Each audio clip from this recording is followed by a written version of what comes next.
Imam Malik radijallahu anhu, jedan od velikana, kada bi čuo da grmi pored Medine, izašao bi izvan Medine. Pitaju ga zašto? Kaže, strah me je da Allah ne kazni stanovnike Medine zbog mojih grijeha.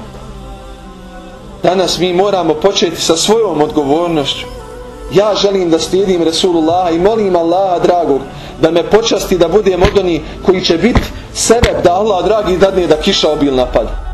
Da dadne da u našem društvu se porodice čuvaju. Ovako kako je sada, ako nema znanja, pa nemojte, vjerujte mi, ako mi ne budemo prenijeli mlađim generacijama, kuda nemoralan život vodi? Morat će proći kroz to pa vidjeti gdje ih je odveo. Sam si 20 godina prošla. Okrene se na svoj život, nikad joj niko nije rekao nema šanse za brak ako imaš prije intimne odnose, jer to uništava povjerenje u braku. Nema muž u ženu povjerenje, niti žena ima u muža povjerenje. Nema tog 70 i više posto razvoda braka na zapadu. Oni vode evidenciju zbog čega dolazi. Kaže, predbračne veze. Nema braka.